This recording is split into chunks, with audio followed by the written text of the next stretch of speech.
26 জুলাই সাতক্ষীরার বিভিন্ন সরকারি স্বাস্থ্যসেবা প্রতিষ্ঠান পরিদর্শন করেছেন স্বাস্থ্যমন্ত্রী। এ সময় কর্মস্থলে অনুপস্থিত থাকার অভিযোগে 2 চিকিৎসক এবং চুরির অভিযোগে এক নৈশ প্রহরীকে সাময়িক বরখাস্ত করা হয়েছে। 26 জুলাই বেলা 11টার দিকে স্বাস্থ্যমন্ত্রী প্রথমে তালা উপজেলা স্বাস্থ্য কমপ্লেক্স পরিদর্শন করেন। সেখানে অনুমোদিত ছুটি ছাড়া অনেক দিন ধরে কর্মস্থলে অনুপস্থিত থাকার অভিযোগে চিকিৎসক তন্নিকে সাময়িক বরখাস্তের নির্দেশ দেন। একই সঙ্গে চুরির ঘটনায় অভিযুক্ত এক নাইট গার্ডকেও বরখাস্ত করা হয়। পরে দুপুর 12:30টায় স্বাস্থ্যমন্ত্রী সাতক্ষীরা মেডিকেল কলেজ হাসপাতাল পরিদর্শন করেন। হাসপাতালের বিভিন্ন ওয়ার্ড, রান্নাঘর ও ওয়াশরুম ঘুরে দেখেন এবং রোগীদের সঙ্গে কথা বলেন। এ সময় 1 মাসের বেশি সময় ধরে ছুটি ছাড়াই কর্মস্থলে অনুপস্থিত থাকার অভিযোগে চিকিৎসক সোহানা সেলিমকে সাময়িক বরখাস্ত করা হয়।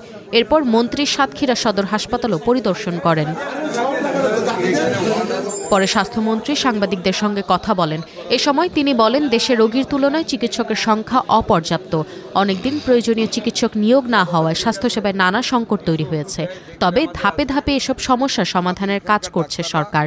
এত ভিড়ের ভিতরেও চেষ্টা করে যাচ্ছেন। মোটামুটিভাবে রান্নাঘর দেখেছি, পাকঘর দেখেছি, বাথরুম দেখেছি, ডাক্তারদের অ্যাটেন্ডেন্স দেখেছি। একজন ডাক্তারকে এখান থেকে সাসপেন্ড করার সোহানা সেলিম, উনি উইদাউট নোটিশে 1 মাসের উপরে লিভে আছেন, ওনাকে টার্মিনেট করার জন্য বলেছি। আদারওয়াইজ আমরা হাসপাতালটাকে ব্যবস্থাপনা মোটামুটি ভালো পেয়েছি, সীমাবদ্ধতার ভিতরেও।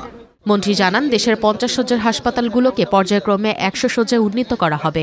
প্রতিটি জেলা হাসপাতাল ও মেডিকেল কলেজ হাসপাতালে 50টি করে ডায়ালাইসিস মেশিন বসানোর সিদ্ধান্ত নেওয়া হয়েছে। উপজেলা পর্যায়ে আধুনিক প্যাথোলজি ও ফিজিওথেরাপি সেবা বাড়ানোর পাশাপাশি ভবিষ্যতে সেখানে ডায়ালাইসিস সুবিধাও চালু করা হবে। ইউনিয়ন পর্যায়ে শিগগিরই স্বাস্থ্য কার্ড দেওয়া শুরু হবে বলেও জানান স্বাস্থ্যমন্ত্রী।